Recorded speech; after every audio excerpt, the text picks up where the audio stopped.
In this video, I'll be outlining the structure of a cover letter, what it is that you're meant to be saying, how you should be formatting things, and I'll also be including the cover letter that I used when I applied successfully to work at Google. So this video is relevant for anyone who is applying for work experience, whether you be in year 10 or year 12, or if you're applying for a full-time position or an internship. It's very much the same formula, it's just that you will tweak it and make it more sophisticated as you get older. I'm also going to be putting a template cover letter down in the description for you, so chill, relax, it's all going to be waiting for you down there when we're done. Some jobs require you to write a cover letter, some jobs don't, but at some point you're going to have to summarize why it is that you want the job that you're applying for. So in this video we'll be covering a crash course as to how to go about doing something like that. As this is a letter, there is a typical formal structure that you should be following, which is this. It's pretty straightforward really. You've got your address, you've got their address, you've got the date, you've got Dear Sarah Madam, or their name if you know it, and then you've got what it is that you are writing about. This little headline I find personally really useful because it straight away allows the reader to know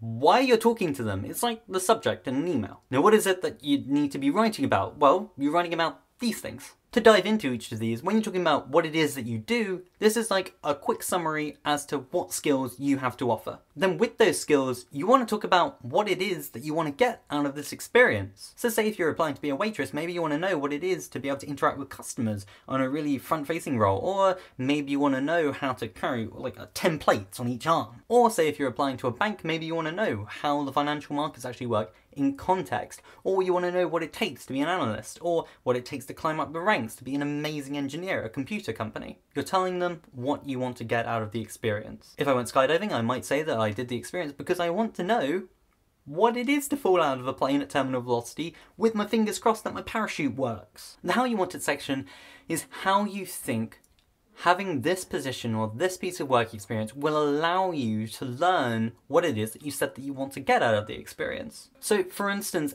if I wanted to work at this great computing company and I wanted to learn the ins and outs of engineering, the fact that I would get to be able to work in a team or really senior engineers and be able to work on numerous different projects, that would create a really versatile and diverse environment for me to be able to pick up so many skills to make me an much more awesome programmer. Then you want to link it back to the company that you are talking about. So specifically, say if you're applying to this amazing computing company, maybe have a great culture that's really non-hierarchical and really flat. So that means you can tap into all these senior people which would accelerate your learning, and you love that and you're convinced that this is the exact place you need to be, the exact environment that will allow you to grow as an individual the fastest. This bit shows that you've understood exactly what the company can offer you, you've done some research into them, it will show your enthusiasm, and you've shown that your preferences are completely aligned with the preferences and the way in which the company operates. Which is pretty impressive if someone comes to you and they say, hey, you, I like you, this is what I want to learn, this is how I want to learn it, and I know that you are extremely good at this and you're a very, very nice person and you'll be able to help me while I'm helping you, and it's a brilliant relationship and we should totally do something about it. Then you got the valediction, which if you know their name, it's yours sincerely. If you don't know their name, then it's yours faithfully, or you can spruce it up and maybe say best wishes. As long as it's formal, you'll be fine.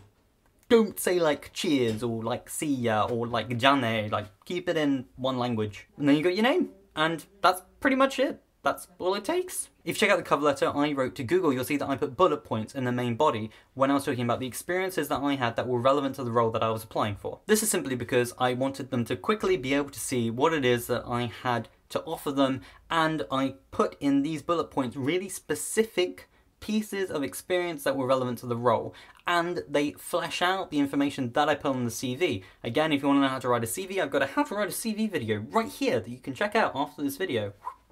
So with all this outlined, the cover letter is simply a complement to your CV. It fleshes out the things that you've detailed in your CV in more detail, and also really pushes home how you have done your research. You've shown that this company or this position or this experience is exactly what you need to allow you to progress in your career. If you can show them that something's going to be really beneficial to them, they're going to be far more convinced that they should employ you. So that's definitely an angle you want to play when you're composing your letter. That's all folks for this video. Do check out the other videos that I've made that talk about how to get a career and how to navigate the world of getting a career. We've got a how to write a CV video, and we've also got a how do I find work experience or a job video There is a Google poll down in the description if you would like to vote for which video you would like next. The options are here if you'd like to get a quick preview. And until next time, do post your comments and feedback down in the comments section below